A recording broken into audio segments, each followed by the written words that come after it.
So we've got 4 members of the Access team at Hunger Task Force. My name is Margarita Fons, and I've been an advocate for just under a year.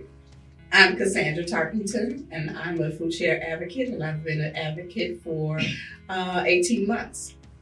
My name is Marmara Lynn. I've been in the Hunger Task Force and the SS team for 8 years and a half now.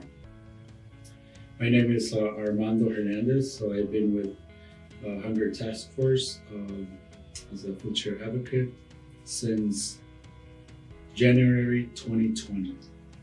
So obviously the pandemic was difficult for everybody. What would either of you say was the hardest part of the pandemic, either at work or in your personal life?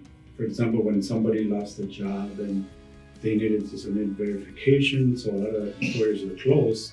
So it was difficult for them to obtain verification from some of these companies.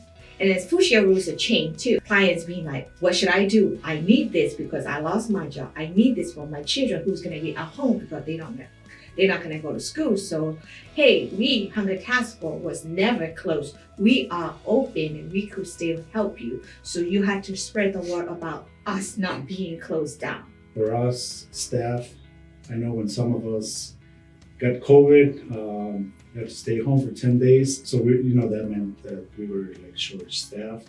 You learn yourself that life sometimes throws something at you. You just get up and then going on because of you have to serve community and also you have family at home to support. So you could do it this, you can do anything. Yeah. I think one of the things I learned about myself was just to listen to people during that time. Because I thought I became a psychiatrist. They wanted to tell their story and I'm willing to listen, and they want to hear how I felt about it, and they listen to me also. You can relate to everyone else that's going through the COVID. We all have an opportunity to be a voice for those that don't understand how the system works or what is expected of them to get their benefits. So for somebody that's a little bit more quiet, I still have a voice and an opportunity to help clients when I see that something isn't going right with their case. And that's a really nice way to feel connected to my work and feel like everything that we do as advocates is really helpful to somebody's life. A lot of time we will come back to as a team, we do cry a lot. And then we do talk to our coworker. It does affect you mentally, physically, and then to you emotionally, especially when you are helping the client. It's not only us adults affected, also the children are also affected, and you could see that in their eye. They don't know how to explain it or express that, but it does affect all different ages and gender and everyone when that happens. So we got to see a lot of how the pandemic affected people's lives out there.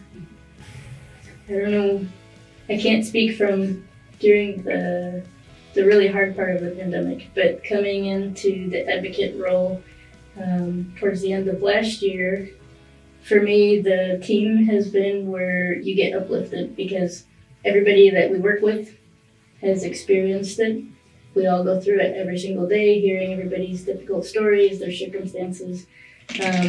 And we have a lot of fun while we're doing really hard stuff. We work really hard as an Access team, but we also have opportunities to laugh and to really just kind of celebrate the victories when something goes well for a client and just kind of have fun with work when we are able to.